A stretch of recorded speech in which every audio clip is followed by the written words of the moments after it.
Hello students, welcome to bio learning. आज की class में हम स्टार्ट करेंगे चैप्टर 3 प्लांट किंगडम। तो देखो, प्लांटे किंगडम जो है वो टाइम के साथ इसमें बहुत सारे चेंजेस किए गए। इसमें बहुत सारी जो है वो कैटेगरीज डाल दी गई, जैसे algae, bryophyte, pteridophyte, angiosperm, gymnosperms. ये सब जो है वो इसके अंदर डाल दिए गए। तो ये सब हम इस चैप्टर में पढ़ेंगे। तो अब हम आज थोड़ा सा इंट्रोडक्शन देखेंगे। इसमें हम क्या देखेंगे कि क्लासिफिकेशन सिस्टम जो थे, 4 टाइप के क्लासिफिकेशन सिस्टम जो है वो हम आज देखने वाले हैं। इसमें क्या है कि जैसे प्लांट के कुछ एक्सटर्नल फीचर्स के बेसिस पे और कुछ इंटरनल फीचर के बेसिस पे, कुछ उसके इवोल्यूशनरी रिलेशन के बेसिस पे अलग अलग क्लासिफिकेशन जो थे वो कर दिए गए थे। ठीक है, तो अब हम आज 4 टाइप के क्लासिफिकेशन हम इसमें देखने वाले हैं। तो पहले हम बात करते हैं आर्टिफिशियल क्लासिफिकेशन। देखो, आर्टिफिशियल क्लासिफिकेशन में क्या था कि प्लांट को जो है वो मेनली हम उसको आइडेंटिफाई करें, ऐसे क्लासिफिकेशन सिस्टम था ये। यानी हम प्लांट को बहुत आसानी से पहचान लें। तो उसमें क्या किया है, कुछ सुपरफिशियल कैरेक्टर्स हमने उसको ले लिए थे, जैसे उसका कलर, उसका नंबर, उसका शेप। ठीक है, इस बेसिस पे जो था ये क्लासिफिकेशन सिस्टम आया था। लेकिन अब इसमें प्रॉब्लम क्या थी कि बहुत सारे प्लांट्स जो एक ही फैमिली के हों, जो क्लोजली रिलेटेड हैं, उनको क्या किया गया, सेपरेट कर दिया गया, अलग अलग ग्रुप्स बना दिए गए उनके। और जो डिफरेंट थे उनको एक ही ग्रुप में कर दिया गया। तो ये इसकी प्रॉब्लम थी, क्योंकि यहाँ पर क्या था, हमने कुछ सुपरफिशियल कैरेक्टर जो थे वो लिए थे। तो ये इसका ड्रॉबैक था इस सिस्टम का। दूसरा सिस्टम है नेचुरल क्लासिफिकेशन। अब नेचुरल क्लासिफिकेशन सिस्टम जो है ये रिलेशनशिप के ऊपर बेस्ड था। यानी यहाँ पर हमने क्या देखा कि अगर कुछ कॉमन कैरेक्टर्स दिख रहे हैं प्लांट्स के अंदर, तो हमने क्या किया, उनके एक कैटेगरी में डाल दिया। कोई को रिलेशन दिख रहा है तो एक कैटेगरी में हमने उन प्लांट्स को डाल दिया। इस सिस्टम में हमने एक्सटर्नल फीचर्स तो लिए ही थे, साथ में इंटरनल फीचर्स भी लिए थे, जैसे अल्ट्रा स्ट्रक्चर, अनाटॉमी, एम्ब्रियोलॉजी। अब इससे फ़ायदा ये हुआ कि प्लांट्स के अंदर जितनी भी बहुत सारी चीज़ें जो हमें नहीं पता थी, हमारी जो अंडरस्टैंडिंग थी वो बहुत ज़्यादा बढ़ती चली गई। बहुत सारी चीज़ें जो है वो हमें प्लांट्स के बारे में से पता लगने लगी। ठीक है, अब ये जो सिस्टम था नेचुरल क्लासिफिकेशन, ये काफ़ी लॉन्ग टाइम तक डोमिनेटिंग रहा। उसका रीज़न ये है कि तब तक कोई भी इवोल्यूशन की थ्योरीज नहीं आई थी। तो जब तक मॉडर्न थ्योरीज नहीं आई इवोल्यूशन की, तब तक ये सिस्टम जो था ये चलता रहा। अब जो तीसरा सिस्टम है वो है फाइलोजेनेटिक क्लासिफिकेशन। फाइलोजेनेटिक क्लासिफिकेशन जो है ये सिस्टम किसके ऊपर बेस्ड था, इवोल्यूशनरी और जेनेटिक एफिनिटीज़।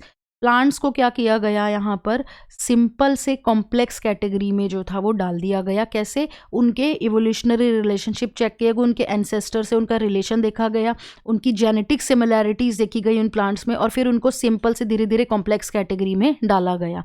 ठीक है, तो इस बेसिस पे ये सिस्टम बेस्ड था। अब यहाँ पर क्या था कि ये पूरी तरह से फाइलोजेनेटिक नहीं था। यानी ये पार्टली नेचुरल था और पार्टली फाइलोजेनेटिक था। इसका रीज़न ये था कि जो कंटिन्यूटी थी, जो इवोल्यूशनरी रिकॉर्ड्स थे, जो फॉसिल रिकॉर्ड्स थे, वो हमारे पास उनकी कंटिन्यूटी नहीं थी। कुछ थे, कुछ नहीं थे, कुछ की इंफॉर्मेशन जो थी वो इनकम्प्लीट थी। इस वजह से ये पूरी तरह से फाइलोजेनेटिक नहीं था। अब जो लास्ट क्लासिफिकेशन है वो है फिनेटिक क्लासिफिकेशन। फिनेटिक क्लासिफिकेशन जो था, इसमें क्या है, अलग अलग तरीके की नई नई मेथडोलॉजीज़ और टेक्निक जिसको हम बोलते हैं वो लाई गई। तो यहाँ पर जो पहली जो मेथडोलॉजी है वो है न्यूमेरिकल टैक्सोनॉमी। यहाँ पर हमने क्या किया गया, न्यूमेरिकल टेक्निक्स का यूज़ किया। यानी क्या किया गया, कैलकुलेटर्स का यूज़ किया गया और कंप्यूटर्स का यूज़ किया गया। कैलकुलेटर्स का यूज़, कंप्यूटर्स का यहाँ पर यूज़ किया गया। अब इसमें क्या था, कोई भी जो कन्फ्यूजन जो है वो ना हो सके। यानी जो भी सिमिलैरिटीज़ हैं, डिसिमिलैरिटीज़ आ रही हैं स्पीशीज़ में, उनमें पूरी तरह से कन्फ्यूजन को अवॉइड करने के लिए जो है वो यहाँ पे न्यूमेरिकल टेक्निक्स यूज़ करी गई। ठीक है, यहाँ पर कोड्स भी असाइन किए, जैसे प्लस साइन असाइन कर दिया गया, माइनस साइन असाइन कर दिया गया, अगर डेटा नहीं है तो ज़ीरो साइन असाइन कर दिया गया। इस तरह से अलग अलग कोड्स जो थे कंप्यूटर पर यहाँ पर असाइन किए। तो ये है न्यूमेरिकल टेक्सोनॉमी, फिनेटिक क्लासिफिकेशन की जो पहली मेथडोलॉजी है। तो अब बात करते हैं क्लैडिस्टिक टैक्सोनॉमी। क्लैडिस्टिक टैक्सोनॉमी में लिविंग ऑर्गेनिजम्स को, लिविंग बींग्स को हिस्टोरिकल ऑर्डर के बेसिस पे क्लासिफाई किया, जहाँ से उनकी एवोल्यूशनरी ब्रांचेस जो थी वो अराइज हुई थी। इसमें क्या किया हुआ, जेनेटिक कैरेक्टर्स को भी ले लिया गया। यानी कोई भी एक प्लांट है जहाँ से उसका इवोल्यूशन हुआ है, वहाँ से फिर जो भी चेंज आ रहा है उसके अकॉर्डिंग उसकी ब्रांचेस बनती चली गई, जो भी सिमिलैरिटीज़ हैं वो उसमें मेंटेन हुई। ठीक है, तो इसमें यहाँ पे 2 तरह के कैरेक्टर्स आ रहे थे। एक आ रहे थे एंसेस्ट्रल कैरेक्टर और दूसरे आ रहे थे डिराइव्ड कैरेक्टर। एंसेस्ट्रल कैरेक्टर क्या हुआ है कि जो भी प्लांट है, जो उसका कॉमन एंसेस्टर है, जहाँ से भी अराइज हुआ है, वहाँ से उस डिफरेंट डिफरेंट प्लांट जो भी आए, उनके अंदर उनने अपना मेन जो कॉमन एंसेस्टर का कैरेक्टर था वो उसने मेंटेन किया, ठीक है, बहुत ज़्यादा चेंज नहीं किया, ठीक। लेकिन डिराइव्ड में क्या था कि मान लो जैसे कोई एक ऑर्गेनिज्म है, उसका कलर कैसा है, लाइट है, ठीक है, वो एक ट्री ऐसे ट्री पे रहने लगा जिसका कलर कैसा था, डार्क था, उस ट्री का कलर कैसा था, डार्क था, लेकिन ऑर्गेनिज्म का कलर लाइट था।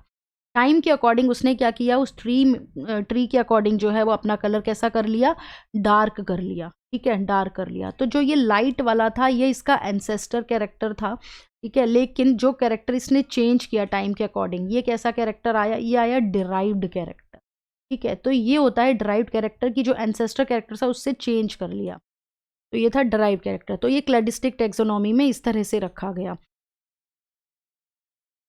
जो तीसरा है वो है साइटोटैक्सोनॉमी। देखो साइटोटैक्सोनॉमी में यहाँ पर साइटोलॉजिकल इंफॉर्मेशन प्रोवाइड करी गई सेल की, यानी उसका सेलुलर स्ट्रक्चर कैसा है, क्रोमोसोम नंबर, स्ट्रक्चर, उसका बिहेवियर कैसा है, पेयरिंग कैसे की गई, क्या पर्पस है क्लासिफिकेशन का, ये सारी चीज़ें थी जो ये साइटोटैक्सोनॉमी में आ गई। जो लास्ट है वो है कीमोटैक्सोनॉमी। कीमोटैक्सोनॉमी में क्या किया गया, केमिकल कॉन्स्टिट्यूएंट देखा गया, यानी यहाँ पर हमने देखा कि जो भी केमिकल नेचर था उसके बेसिस पे जो थी वो स्टडी करी गई यहाँ पर, जैसे कि जैसे प्लांट्स का फ्रेगनेंस, टेस्ट, ठीक है, उसमें इजीली चेंज तो नहीं हो जाता, या स्टेबल है कि नहीं, ठीक है। और बहुत सारी स्टडीज़ करी गई केमिकल नेचर पे, प्रोटीन्स के केमिकल नेचर्स पे हमने देखा, ठीक है, डीएनए सीक्वेंसिंग देखी, जिससे क्या हुआ, बहुत सारी सिमिलैरिटीज़ और रिलेशनशिप जो थे वो निकल कर आए। तो ये जो है वो टैक्सोनॉमिस्ट को कीमोटैक्सोनॉमी में बहुत ज़्यादा हेल्प हुई, क्योंकि उन्होंने जब केमिकल नेचर चेक किया तब उससे उनको बहुत सारी इंफॉर्मेशन मिली, सिमिलैरिटीज़ मिली, डिसिमिलैरिटीज़ मिली, रिलेशनशिप, एवोल्यूशनरी रिलेशनशिप उनको मिला। तो ये हेल्प हुई इनको कीमोटैक्सोनॉमी के थ्रू, ठीक है। तो ये आज हमने जो थे वो ये 4 टाइप के क्लासिफिकेशन देखे थे। ओके, नेक्स्ट क्लास में हम देखेंगे एल्गी।